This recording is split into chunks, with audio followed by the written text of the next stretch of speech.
আসসালামু আলাইকুম ভাইরা, আমার অনেকেই জিজ্ঞাসা করছো ভাই বোলেক বিষয়ে একটা ভিডিও কিন্তু দিবেন অবশ্যই। তো আজকে এই ভিডিওতে আমরা তোমাদের সাথে ডিসকাস করব যে আসলে বোলেকটা কি, বোলেক থেকে আমরা কিভাবে পরিত্রাণ পেতে পারি এবং এই বোলেক কি কি কারণে হয়। তার আগে বুঝতে হবে আসলে বোলেকটা কি।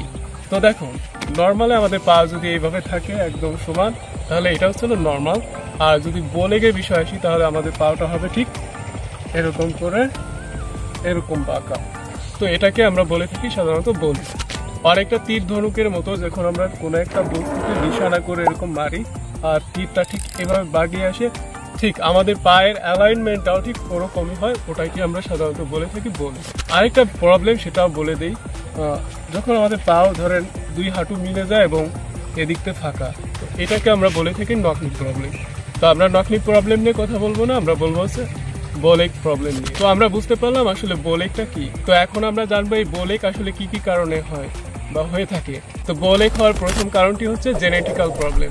আমাদের ফ্যামিলিতে বাবা মা বা জেনেটিক্যালি ফ্যামিলি কোনো একজনের যদি বোলেক সমস্যা থেকে থাকে তাহলে জেনেটিক্যালি পরবর্তী জেনারেশনে এই ধরনের সমস্যা হতে পারে।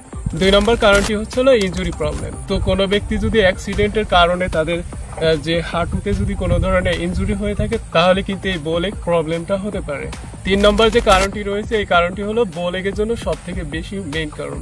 তো এটা হচ্ছে ডিফিসিয়েন্সি অফ ভিটামিন ডি। যদি কোনো ব্যক্তির মাঝে ভিটামিন ডি এর প্রবলেম থাকে তাহলে কিন্তু তার এই বোলেক সমস্যাটি হতে পারে। 4 নম্বরের যে বিষয়টি, এটাও অনেকটা গুরুত্বপূর্ণ এবং মারাত্মক, সেটা হচ্ছে মাসেল ইমব্যালেন্স। যদি কোনো ব্যক্তির যে হিপ মাসল সেটা যদি কোনো তারতম্য থাকে, একটা হিপ যদি বড় বা ছোট থাকে, তাহলে কিন্তু এই ধরনের বোলেক সমস্যা হতে পারে। তোমাদের সাথে ডিসকাস করলাম আসলে বোলেক কি কি কারণে হয়ে থাকে। এখন তোমাদের সাথে ডিসকাস করব এই বোলেক সমস্যা থেকে আমরা কিভাবে পরিত্রাণ পেতে পারি। যদি কোনো ব্যক্তির বোলেক সমস্যা থেকে থাকে তাহলে কিন্তু তার খুব দ্রুত এমার্জেন্সি ট্রিটমেন্ট নেওয়া উচিত।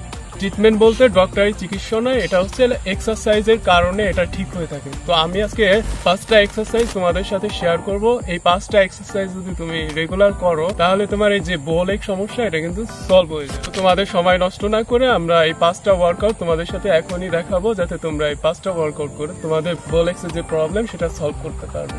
তো চলো শুরু করা যাক। প্রথম এক্সারসাইজটি ঠিক আপনারা এভাবে করবেন। প্রথমত এরকম একটা বস্তু ঠিক আপনার পায়ে রাখবেন, দেন আপনার 2টা পাও এভাবে সরিয়ে রাখতে হবে।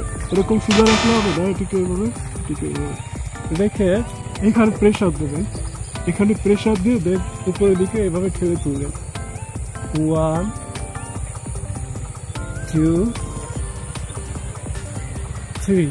প্রথম সেট 10 সেকেন্ড, দ্বিতীয় সেট 15 সেকেন্ড, তৃতীয় সেট 20 সেকেন্ড, এভাবে করে এটাকে করবেন। তো এটিকে আপনারা 3টা সেট করবেন। দ্বিতীয় যে এক্সারসাইজ এটি হলো VMO স্ট্রেংথ এক্সারসাইজ।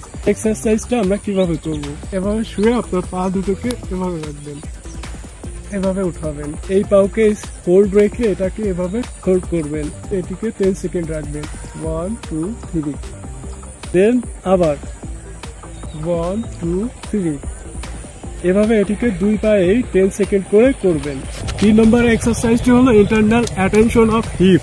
তো 3 নম্বর যে এক্সারসাইজ, সেই এক্সারসাইজটি করার জন্য আপনাকে এই পোস্টারে শুতে হবে, দেন এই পাওটাকে এভাবে হোল্ড রাখতে হবে। এটাকে আপনারা 10 সেকেন্ড হোল্ড রাখবেন। 1 2 3। দেন আবার 1 2 3, এটিকেও আপনারা 2 পায়ে 10 সেকেন্ড করে করবেন। তো চতুর্থ যে এক্সারসাইজ সেটাকে বলে অ্যাডেকশন। তো এটা আমরা কিভাবে করব, তো এই পাওটাকে আপনারা এই পোস্টারে নিয়ে আসবেন, দেন এই পাওটাকে এভাবে তুলবেন, এটাকে এভাবে 10 সেকেন্ড রেখে দিবেন। 1 2 3, 10 সেকেন্ড করে এটাকে করবেন। আবার 1 2 3, এভাবে করে এটাকে 3টা সেট পারফরমেন্স করবেন। তো 5 নম্বর যে এক্সারসাইজ এটাকে বলে গ্লুটাল স্ট্রেচ। তো এটাকে আমরা কিভাবে করব, প্রথমত এই পাওটা আপনারা এভাবে সামনের দিকে নিয়ে আসবেন, দেন আপনাদের এই পাওটি এভাবে উঠাবেন, এটাকে উঠিয়ে সামনের দিকে এভাবে চাপ দেবেন, এটাকে আপনার 10 সেকেন্ড করবেন। 1 2 3। তো বন্ধু, এই 5টা এক্সারসাইজ প্রতিদিন 2 থেকে 3 বার করবেন। আর শোয়ার সময় অবশ্যই আপনাদের পায়ের মাঝখানে কাঁথা বা বালিশ রেখে শুবেন। এতে আপনার এটি খুব দ্রুতই উন্নতি হবে। যে কোনো জায়গায় আপনার হুটহাট করে বসবেন না, এতেও কিন্তু আপনাদের যে বোলিং সমস্যা এটা কিন্তু ইনক্রিজ হবে। যে কোনো জায়গায় বসার সময় একটু ধ্যান রাখবেন যেন উটপাটাং বসবেন না।